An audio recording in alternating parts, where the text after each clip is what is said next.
Boa noite, graça e paz do Senhor. Vamos orar agora pelos nossos dízimos e ofertas. E, como sempre, a cada culto que fazemos, agradecer, né? Agradecer sempre ao nosso Deus que sempre tem entrado com a sua providência nas nossas vidas, suprindo todas as nossas necessidades.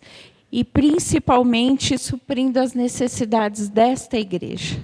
Então, nós vemos a mão de Deus nesta igreja, né? Quando Ele move o coração de cada um aqui para que sustente a sua obra. Amém? Pai amado, querido Deus, nós te agradecemos, Senhor. Nós louvamos o seu santo nome por tudo que o Senhor tem feito nas nossas vidas, por todas as necessidades que o Senhor tem suprido, Pai. Eu te peço, Senhor, em nome de Jesus, que o Senhor conhece o coração de cada irmão aqui. E se existe alguma necessidade de emprego, algum bem material que seja necessário, nós sabemos, Pai, que tudo vem de Ti, que o Senhor está no controle e que a provisão também virá do Senhor. Muito obrigado, Deus, pelos nossos dízimos, pelas nossas ofertas, e mova o coração dos administradores para que tudo seja para a honra e glória do Seu nome. Obrigado, em nome de Jesus. Amém.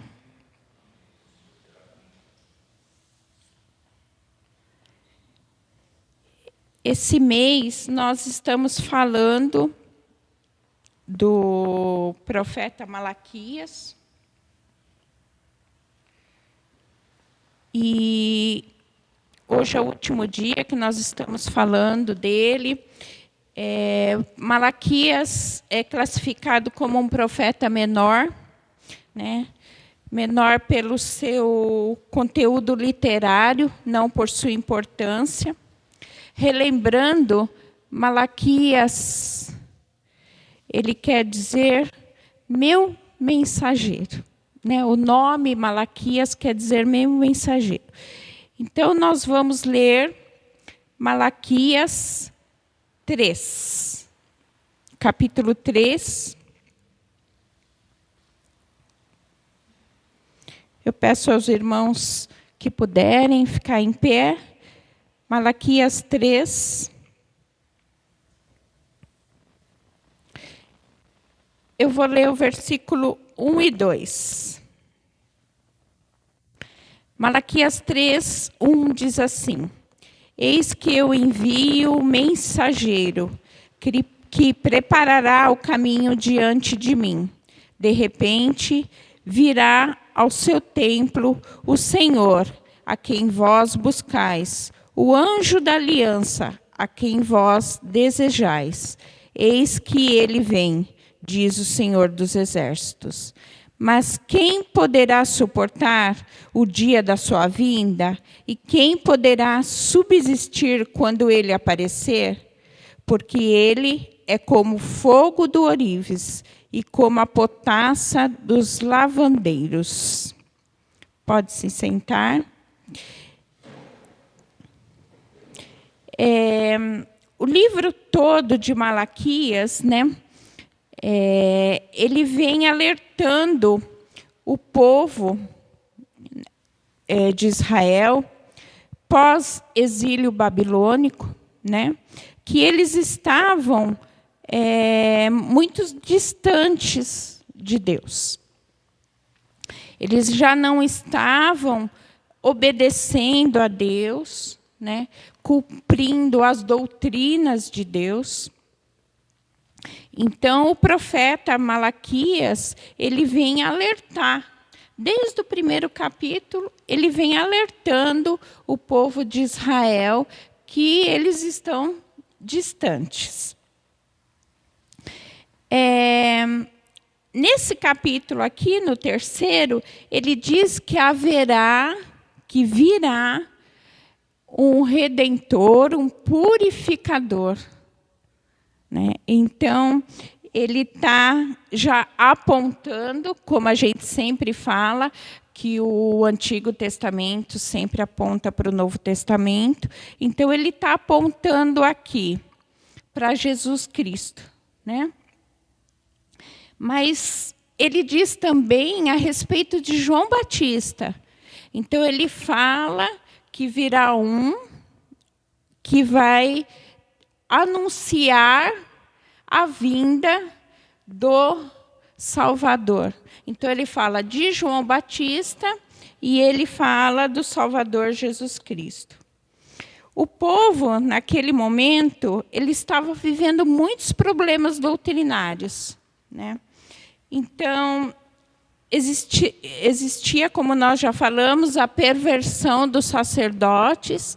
Então, o povo levava, né, as ofertas com problemas, animais coxos, animais com defeitos, e os sacerdotes não barravam isso, eles aceitavam esses sacrifícios com problemas. Então, além do povo, o sacerdote também estava distante de Deus e estava pervertido.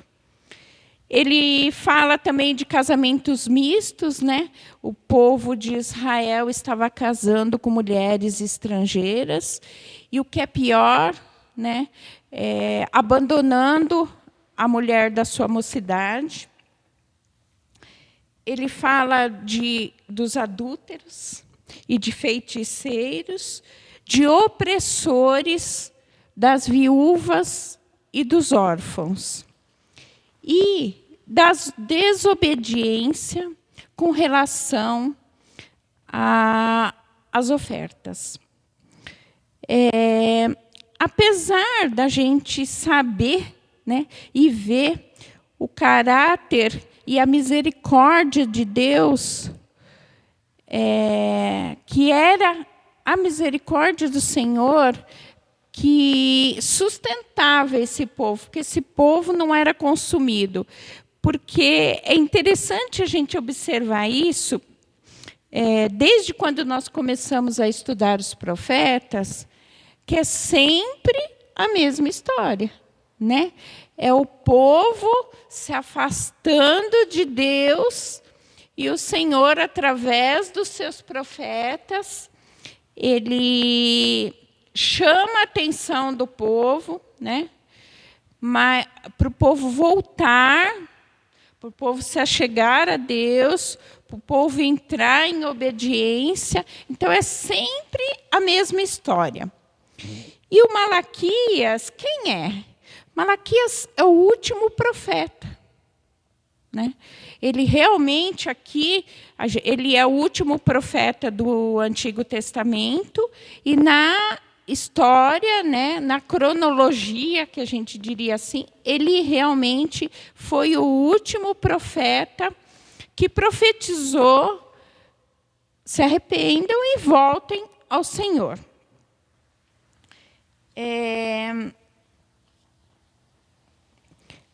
Eu queria ler com vocês o versículo 8 do próprio capítulo 3.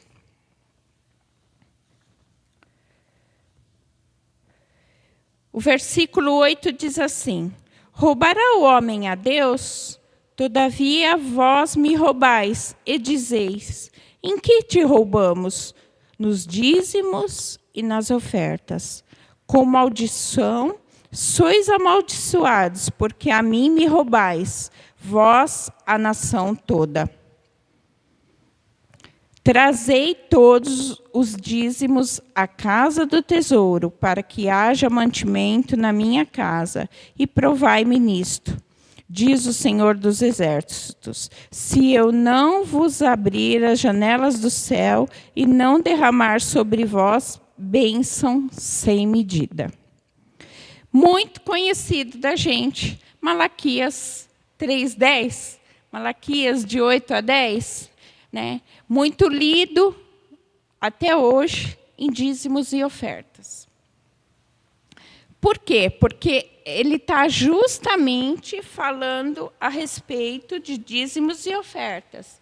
O povo não estava cumprindo as leis que ele determinou, né? Então, como eu disse para vocês, né, as ofertas não eram aquilo que o Senhor sempre estabeleceu.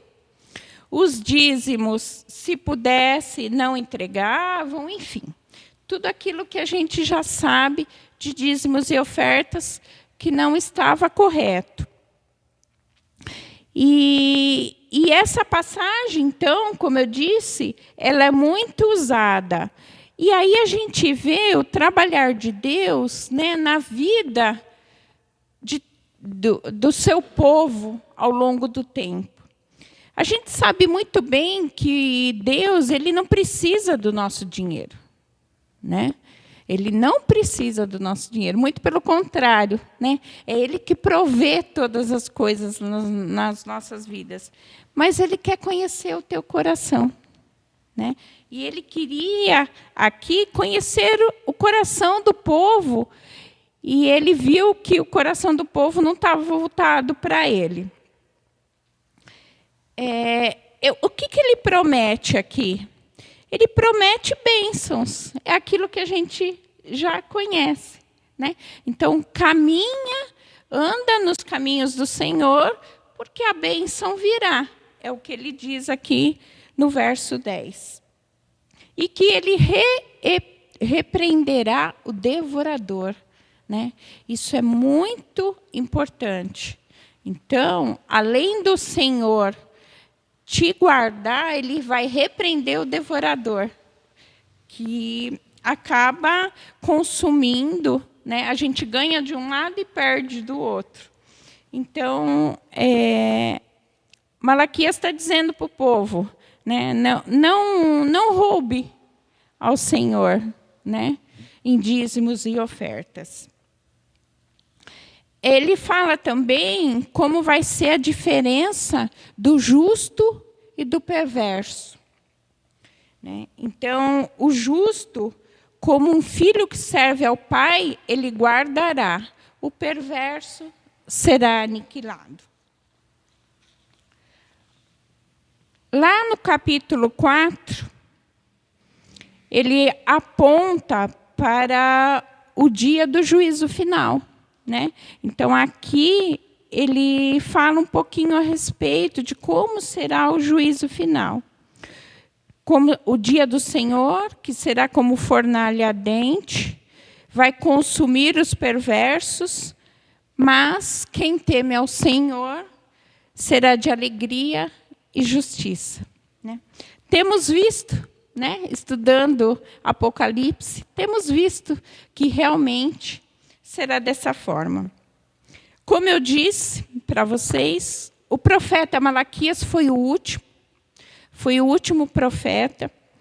E a partir do profeta Malaquias, que termina o Velho Testamento, existe um período que nós chamamos de período intertestamentário. Esse período foi em torno de 400 anos, que todos falam 400 anos de silêncio de Deus. Então, a perversão, a corrupção estava tão grande que o Senhor entra em silêncio, né? Falam alguns teólogos que houve grande fome nesse tempo, mas não foi fome de comida, foi fome da palavra de Deus. O Senhor não se manifestou, né? Mas também não foi um período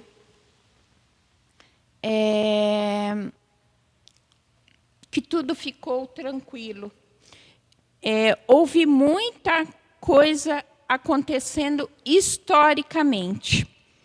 E o que é interessante a gente perceber, né, lendo, estudando a respeito desse período, que mesmo diante de toda a corrupção que existia, mesmo diante do afastamento do povo de Deus, sempre existiu os remanescentes, sempre existiu um pequeno povo, se assim eu posso dizer, fiel a Deus, né? Fiel a Deus. E aí, eu quero só ler com vocês o verso 6 do capítulo 4, que diz assim: Ele converterá o coração dos pais aos filhos e o coração dos filhos a seus pais, para que eu não venha e fira a terra com maldição. Então, ele está dizendo aqui, a maldição não vai ser a última coisa da terra, né? Ele está trazendo esperança, mesmo diante de tudo que está acontecendo, ele está trazendo esperança. E está mostrando a fidelidade do Senhor, né? E a partir desses quando termina esse tempo de 400 anos, onde começa o Novo Testamento começa a partir da vinda de João Batista, né? A voz que clama no deserto, dizendo: arrependa-vos, arrependa-vos. E aí, a vida em si de Jesus Cristo e tudo que nós sabemos do Novo Testamento. Amém? Então, o que Malaquias deixa de mensagem para a gente? Eu estava pensando e pedindo isso ao Senhor. Né, o que dizer, né, a respeito de Malaquias? E a gente vê muito isso, né, em todos os profetas, como Deus não desiste de nós. Como Deus conhece os seus filhos, sabe que em algum momento nós vamos falhar, nós vamos retroceder, mas Ele está sempre chamando, sempre buscando ao povo dele, né? E aí, depois desses 400 anos, ele vem trazer João Batista e, em seguida, Jesus Cristo, que foi o Senhor da nossa salvação. Amém? Vamos orar? Pai amado, querido Deus, obrigado, Senhor. Obrigado pela sua palavra. Obrigado, Pai, pela sua persistência, pelo seu amor incondicional com nossas vidas, Pai. Nós somos falhos, mas sabemos que temos um Deus que a gente pode confiar. Como foi dito aqui, um Deus de esperança, Senhor. Nós te louvamos, bendizemos o seu santo nome, te agradecemos, Senhor. Te agradecemos porque nós estamos aqui na sua presença, mesmo com todas as nossas falhas. Louvado seja o seu nome. Eu te peço, Senhor, a sua bênção sobre todos que aqui estão, a sua bênção sobre a nossa igreja. Louvado e engrandecido seja o seu nome, em nome de Jesus. Amém.